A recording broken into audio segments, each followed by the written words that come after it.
DM here, bringing you guys some Overwatch news. The patch, not the patch, but the patch notes, sort of, for competitive Season 2 is coming out today.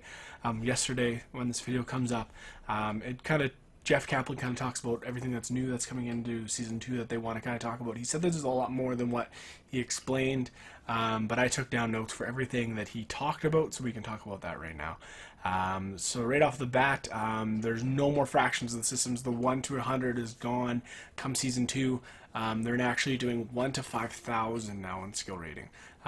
He said that they kind of changed up a bit of the way that they want to do it. So it's no more fractions that you go down. You used to, when you lost a game, you would go down a fraction of a thing. And so you would go from 50, you could drop down to 49, depending, or you could go from 50 halfway down to 49, or whatever it be. It's now going to go down a whole skill level, or an amount of skill level, I guess, because there's no way you're going to have to go up one skill level every time.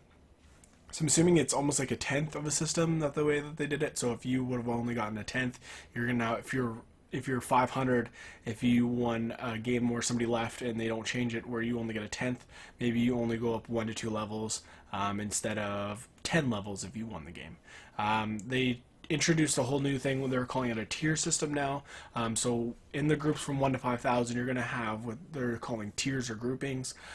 They said that there's going to be 7 systems, 7 tiers inside the system. He said he wasn't going to name them all, but I got them all.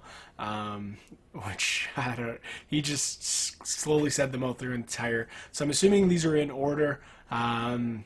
This is how I would have done them in order. So the lowest looks like it's going to be bronze, then it's going to be silver, gold, platinum, diamond. So those are the 5 normal ones, let's say, and then the 2 top ones are going to be master and grandmaster. I don't know how much it would be. Let's see if we can figure this out. Calculator. So he said there's going to be 5,000 divided by 7. So there's going to be about 714 levels for every tier system. That's my guess. It's probably going to be closer to 500. That's what he said. 500 doesn't make a lot of sense unless the bottom 500 don't get a tier system. Maybe the 1 to 500 you don't get a tier system, or whatever it is. But he said you can't drop out of the groupings except for the top 2. So if you make it to diamond and the top, similar how they did this one, where if you got to level 56 and that was the highest you got, if you drop down, that it was okay. 56 was the highest you got, that was your final reward. He said you can't drop out of the grouping, but you could drop to the bottom, I'm guessing. So he said you could drop down skill rating. So if let's say gold is 1,500 to 1,000 and you drop down to 999, which would put you in the silver tier, you would still have the classification of a gold tier, if that makes sense. You wouldn't lose your tier, but you could lose your skill rating, if that, you guys understand that. So you can't drop out of it. So once you drop out, you're stuck. Once you're in it, you're in it, but you can drop a lower level. It just won't reduce how you are for the top tiers, unless it's the top 2 tiers. Top 2 tiers you can drop out, so you can go to Grandmaster, then work your way down to Master, and then if you get kicked out of Master, you're in Diamond. So that's kind of cool. End of season rewards are now based on tiers, so if you're a gold level player, you get a gold level reward. Similar to how they did it from, I think it was every 5 levels is what they give you a skill point on, or a competitive Overwatch final points on. I think that's how they did it, so it's kind of cool how they're doing it for a whole group. So like I said, 714 is what the number is, so let's see if that's correct. But end of season, top, oh my Lanta, 10 times as many competitive points are now being rewarded. So he said with the 10 times, so if you get, I'm assuming you got one for every win before, so if they're timesing it by 10, you get 10 times for every win. But that also means that the golden guns are now times 10, so they are now 3,000 points instead of 300 competitive points. I don't quite understand why it's such a big jump. He did say the reason why they did it the way that they do is because there might be teams that tie at the end of a match, because sudden death has now gone, but we'll get into that in a minute. That if teams tie, they get equal amount of points. He said you wouldn't get as much as you would had you had won the game, but you'd still get competitive points. My guess is you're probably going to get 20 competitive points or 30 competitive points if you win.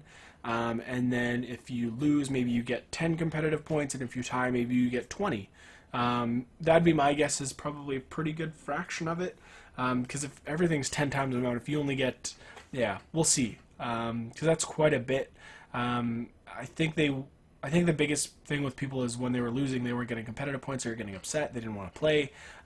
So I think if you give the losers, let's say, if you give the people who lose the game a bit of competitive points, maybe it kind of give more incentive to kind of stay in the game, because you're still earning towards something else, so you're not just always have to win. That's my guess. We'll see if it's correct. But he's also said that there's no more coin tosses, so there's no more sudden death. Sudden death is a thing of the past. He said there might be times where they will tie, but it is very, very rare, is what he said. We'll see. He said there will be PTR time, so we'll kind of see that. But no more sudden death.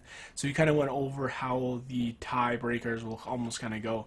He said control maps are going to stay the same. So Ilios, where you have to control the points on each map, those will stay the same because you have to win 3 out of the 5 to win. He said assault maps like Hanamura are still going to be time based. So where you have to capture the 2 points, they're still going to be time based, and see how many points you can cap within that time limit. Then it just goes back and forth like it has been. There's no more 2-minute bump. So on time-based maps, where you used to cap a point under 2 minutes, so say if you capped it at 30 seconds left, it would give you a 2-minute bump back up to 2 minutes to try and cap that first point, or to try and continue to cap. He said that's no longer there, it's now gone. They're putting it to a minute. He said, but the only thing that they changed now is how it used to be if you got to 30 seconds and you bumped yourself up to 2 minutes with that bonus time, both teams are now receiving that. So instead of 2 minutes, both teams will receive an extra minute. So if you got to 30 seconds, you would now have a minute and 30 seconds, or a minute. I wasn't 100% clear on it. I'm assuming it's just a minute is what you get, or it might bump up. Wasn't 100% clear on it, but it seems like you would get an extra minute of time, not 2 minutes. So if you're 30 seconds, it maybe will only go to a minute, but that means if the other team has 6 minutes left, they would bump to 7 minutes. So we'll have to figure it out once the patch goes live on the PTR and play it out. So both teams get the bonus time. Time banks are now on hybrid maps, so it's a little bit different. So the hybrid maps and the payloads, you want to push it as far as you can, as much as you can. So I'm assuming it's going to be a 10-minute time bank for both teams. You dwindle down, see how far you can get it. So if you cap it at the end and you still have 5 minutes left, you get to go again and see how far. But if the other team doesn't cap, you just end the game. So that's kind of cool how it's time banked now. That really stops the whole sudden death thing, which is a pretty easy fix and should have been done probably at the beginning. But whatever, you live and learn. Season 1's done. Season 1 is pretty much done in the books, so I think the time bank is a really good idea. Skill rating decay was a big question that a lot of people had. I skipped a note, but it's okay. Skill rating decay, it was a big thing people had asked. So if I'm level 56 in, let's say, Season 1, would I drop down to 50 by not playing? He said that doesn't exist, only in the top 3 tiers. So he said in Master, Grandmaster, or Diamond, if you don't play for 7 days for competitive Overwatch, you will drop 50 skill rating every 24 hours until you log back in. That's quite a bit, but he just wants people that get to that top level to stay in the top level, that keep playing. So he doesn't want your placement matches to give you, let's say, a 4,500 skill rating, and then all of a sudden you're like, wow, like I'm 4,500, I'm a top 500 player, and now you just never play ever again, and you're a top 500 player at the end of the year. They don't want that, so they're going to change that. The skill rating, 50 points every 24 hours. 7 days is quite a long time. You can log in once every 7 days and still keep your thing, which I think is really cool. We might as well skip into the next one because we screwed up that. But the top 500 players now have to be a total of 50 matches played. So you can't be a top 500 player without 50 matches played, which is pretty smart because top 500 is the best of the best. That's what they want it to be. So to be top 500, you have to have played 50 matches. You can't play one placement match by the luck of the gods of Kaplan, get a 5,000 skill rating, and then never play the game again and still be a top 500. It doesn't work that way. You have to continue to play You have to get 50 matches, plus you would drop down skill rating all the time. So I thought that was really cool. I think that's a really good idea.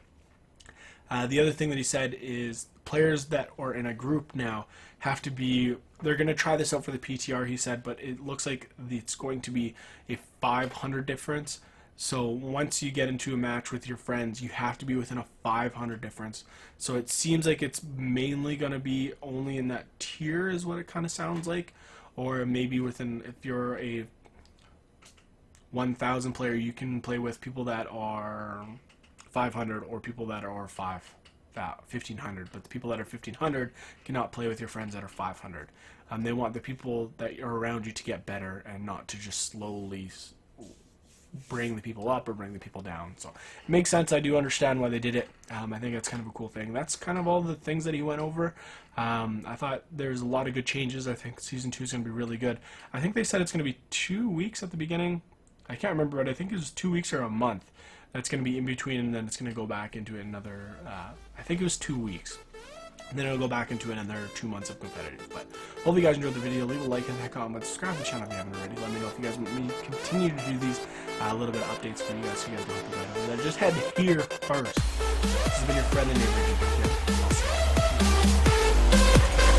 see you.